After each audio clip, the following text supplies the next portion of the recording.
Adopting any new technology can be a challenge for public safety agencies that have limited means. But if you believe in something and push for it, the reward can be great. When I was a teenager, I was into technology anything, and I got into radio-controlled model aircraft as a hobby. I saw how a local agency used a drone at a fire scene a few years ago, and it got me thinking of the potential benefits it could bring to our department. When I first brought up the idea to the fire chief, though, he wasn't too keen on it.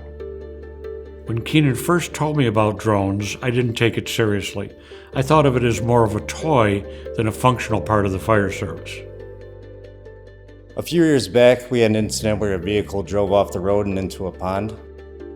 Keenan brought his own drone and used it to map out the most likely location of the vehicle underwater. I remember the day was really cold, dangerously cold to be operating underneath the ice. The map that Keenan created helped us locate one of the victims that otherwise could have taken us days longer in dangerous conditions. This eventually led me to change my position on drones, and I gave Keenan the authorization to start a UAS program for the department. In the beginning, the biggest challenge I had was trying to show value in drones and getting my fire chief's buy-in. Now, it's trying to overcome our small budget. Lynwood is a small town of just over 9,000 people. Funding a UAS program was going to be difficult at best. Our first drone was a donation, and we still actively use it.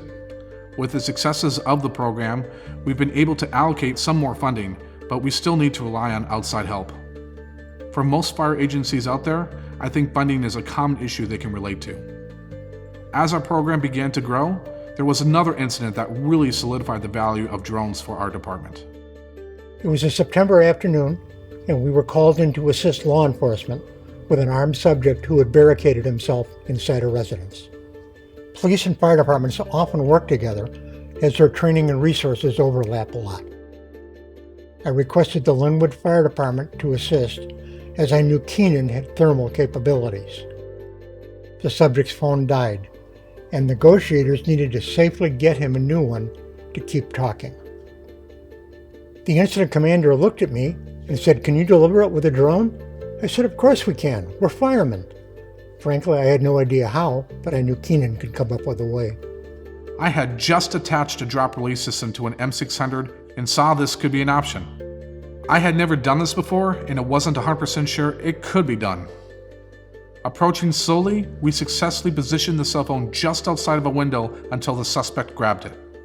I released it from the drone, and 5 hours later, he surrendered peacefully.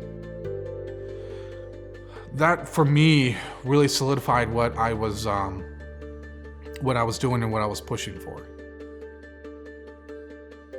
Starting a UAS program is going to have its challenges. However, if you truly believe in something, keep at it. Find creative ways to support it, and constantly look for opportunities to show value.